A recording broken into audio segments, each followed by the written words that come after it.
Movie में एक चोर गाड़ी चुराने की नाकामयाब कोशिश करता है, पर वो उसी कार में लॉक हो जाता है। मूवी की शुरुआत होती है एक हाई सिक्योरिटी एरिया से, जहाँ से एक आदमी गुजर रहा था। उसका नाम सीरो था। वो आसपास कोई ना होने का फ़ायदा उठाता है। पास में खड़ी एक गाड़ी का डोर खोल के अंदर चला जाता है। सीरो एक चोर है। वो इस कार में भी चोरी करने के लिए आया है। वो कार को नहीं चुराता, पर कार का साउंड सिस्टम और डैशबोर्ड में रखी चीज़ें लेता है। यहाँ वो मस्ती में पिछली वाली सीट पर टॉयलेट भी करता है। यहाँ का काम खत्म होने के बाद वो गाड़ी का डोर खोलने की कोशिश करता है, पर वो नहीं खुलता। वो दूसरा डोर खोलने की कोशिश करता है, पर वो भी नहीं खुलता। सीरो अब परेशान हो जाता है और गाड़ी के शीशे तोड़ने की कोशिश करता है। वो पैरों से काफ़ी ज़ोर से शीशे पे मारता है, पर शीशा नहीं टूटता। ये जो शीशे हैं ये सारे बुलेट प्रूफ शीशे हैं। इसके बाद सीरो आगे वाले प्लास्टिक पार्ट को तोड़ के उसमें हाथ डालता है, तभी उसे चोट लग जाती है। अब उसके पास कोई चारा न होने के कारण वो अपनी बैग से गन निकालता है, आगे के शीशे पे चला देता है। शीशा बुलेट प्रूफ होने की वजह से गोली रिफ्लेक्ट होकर उसके पैर में लग जाती है। यहाँ सीरो की मुसीबत और बढ़ जाती है। वो अपने घाव पे टी शर्ट लपेटता है, तभी गाड़ी के पास एक औरत आती है और गाड़ी के शीशे में देख के अपनी लिपस्टिक ठीक करती है। इससे ये पता चलता है कि कार के जो शीशे हैं वो सभी पोलराइज है। सीरो बाहर वालों को तो देख सकता है, पर बाहर वाले गाड़ी के अंदर नहीं देख सकते। इसके बाद वो औरत चली जाती है। उसके बाद वो कॉल करने की कोशिश करता है, पर फ़ोन की बैटरी डेड हो चुकी थी। इससे फ़ोन ऑफ हो जाता है। सीरो यहाँ बहुत बुरी तरह फंस चुका है। उसके पास ना खाने के लिए कोई सामान है, ना ही पीने के लिए पानी। बस उसके पास होती है थोड़ी सी पेप्सी। खैर ये रात वो किसी तरह से निकाल लेता है। अगले दिन जब वो उठता है तो उसने जो रेडियो निकाला था वो उसे वापस लगा देता है और रिलैक्स होने की कोशिश करता है। वो फिर से डोर तोड़ने की कोशिश करता है। इसी दौरान कार में कॉल आती है। सीरो कॉल को उठाता है। ये जिसकी कॉल वहाँ से आई थी वो इस गाड़ी का ओनर है। उसका नाम है डॉक्टर एंड्रिक फरारी। वो बताता है कि ये मेरी कार 28 बार चोरी हो चुकी है और इसको मिला के 29 हो जाएगी। सीरो सिर्फ एक ही शब्द बोलता है कि मुझे यहाँ से निकालो। अब एंड्रिक गाड़ी के कुछ प्लस पॉइंट बताता है। ये कार पूरी तरह से बुलेट प्रूफ है, इसके ग्लास पोलराइज है और इसका कंट्रोल मेरे पास है। सीरो उसे गाली बकते हुए यहाँ से निकालने को बोलता है और कहता है कि मुझे काफ़ी प्यास लगी है और यहाँ बहुत गर्मी है। इसके बाद ये फ़ोन कट हो जाता है और एसी चालू हो जाता है।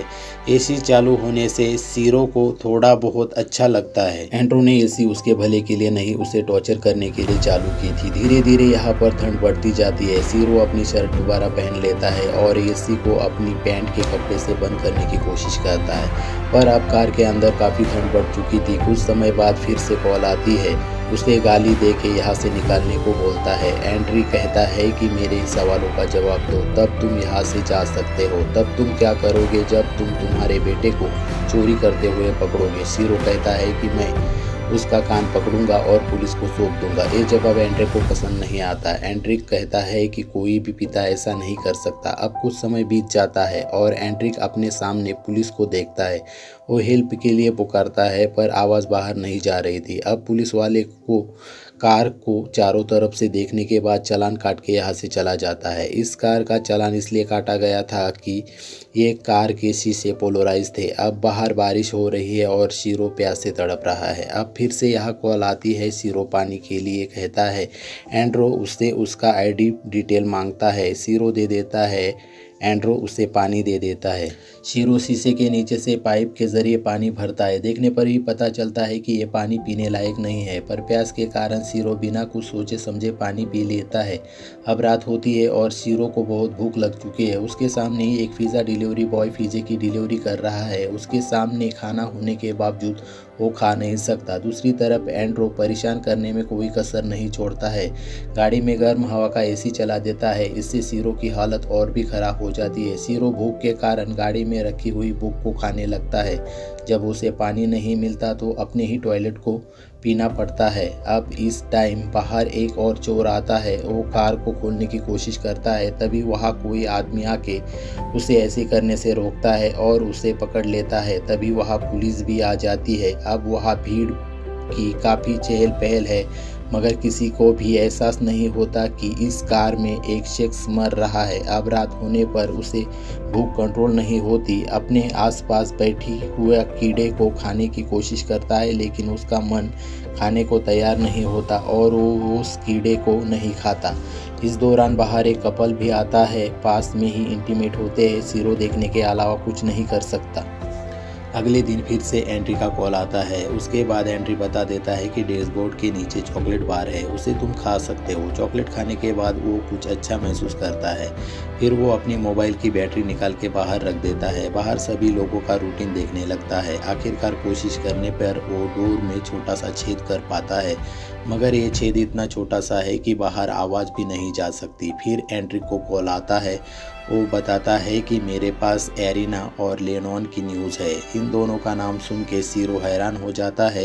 ये नाम उसके बीवी और बच्चों का था। सीरो पूछता है कि तुम्हें इन्हें कैसे जानते हो। एंड्रो सीरो को बताता है कि मैंने तुम्हारी फैमिली को बताया है कि उसने $1,00,000 जीते और तुम्हें देने के बाद यहाँ से चला गया। इस बात पर सीरो को काफ़ी गुस्सा आता है। इसके बाद फ़ोन कट हो जाता है। सीरो जो बैटरी बाहर निकाल के रखी थी उसे वो मोबाइल में डालता है और फ़ोन खुल जाता है। वो जल्दी से उसकी वाइफ एरिना को कॉल करता है, मगर उसकी वाइफ कॉल नहीं उठाती, इसीलिए सीरो को वॉइस मेल छोड़ना पड़ता है। उसके बाद बैटरी भी ख़त्म हो जाती है। अगले सीन में हम देखते हैं कि सीरो सीट पे बैठ के बार बार स्टार्ट बटन को क्लिक कर रहा है। कुछ समय के बाद कार स्टार्ट हो जाती है। कार का गियर रिवर्स में अटका हुआ था। वो तेज़ी से कार को पिछली तरफ ले जाता है। यहाँ पर कार का एक्सीडेंट हो जाता है और वो कार से बाहर निकलता है। पास के पेट्रोल पंप के कैफे में जाता है। यहाँ से पानी की बोतल उठाकर और खाने के लिए बर्गर उठाकर खाने की टेबल पर खाने लगता है।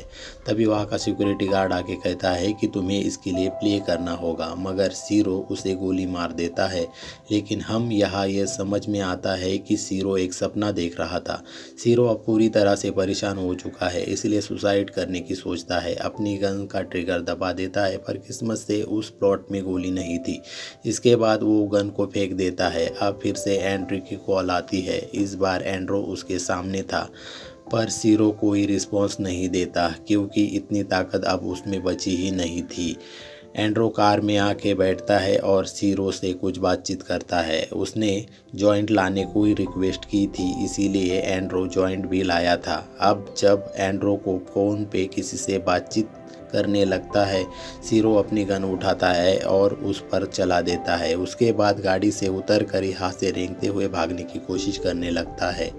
उसके अंदर चलने की भी पावर नहीं बची थी जिससे वो किसी से हेल्प मांग सके। वो गन चला के इशारे करने की जी तोड़ कोशिश करता है, लेकिन एंड्रो को गोली छू के निकल गई थी। सीरो को पकड़ के फिर से कार के अंदर ले जाने लगता है, लेकिन तभी एक पुलिसकर्मी पेट्रोल करते हुए वहां आ जाता है। उन्हें देखने के बाद एंड्रो को गन नीचे रखने को बोलता है और उसे छोड़ने को कहता है। एंड्रो उसे कहता है कि यह हमारे आपस का मामला है। देखते ही देखते यहाँ काफ़ी पुलिस आ जाती है। कई सारे रिपोर्टर और लोगों की भीड़ जमा हो जाती है। यहाँ काफ़ी बड़ी प्रॉब्लम क्रिएट हो चुकी है। एंड्रो का प्लान पूरी तरह चौपट हो चुका है। इसके कारण एंड्रो पे खून सवार हो जाता है। इसीलिए एंड्रो के साथ बातचीत करने के लिए एक ऑफिसर को बुलाया जाता है। ये ऑफिसर अभी अभी रिटायर हुए थे। इसके और एंड्रो के बीच काफ़ी बातचीत होती है। यहाँ के लोग कुछ एंड्रो के खिलाफ होते हैं, कुछ साथ होते हैं। ज़्यादातर लोग जानते हैं कि उन्होंने भी कई सारी चोरियों का सामना करना पड़ा, मगर दूसरी तरफ एंड्रो के 28 कार चोरी होने के बाद उसने ये कदम उठाया। लेकिन वो जो इस समय कर रहा है ये इससे ही बढ़कर है, उसे एक कातिल बना सकता है। यही बातें ऑफिसर एंड्रो के सामने रखता है। बाद में एंड्रो का मन बदल जाता है और वो सीरो को जाने देता है, मगर एंड्रो कार में बैठकर अपने आप को लॉक कर देता है। इसके बाद वो अपने फ़ोन पर एक टाइमर चालू करता है और कुछ ही समय बाद कार ब्लास्ट हो जाती है। इधर सीरो तो बच जाता है, पर जिसकी 28 बार कार चोरी हुई उसका कोई भी कसूर नहीं था, सिर्फ उसकी 28 बार कार चोरी हुई। लोगों ने जब एंड्रो का ये रूप देखा तो सबसे खतरनाक एंड्रो को समझने लगे। इधर सीरो ने कई गलतियां की, पर एविडेंस ना होने के कारण उसे अगले ही दिन रिलीज़ किया जाता है। इसके साथ ये थ्रिलर मूवी का एंड होता है।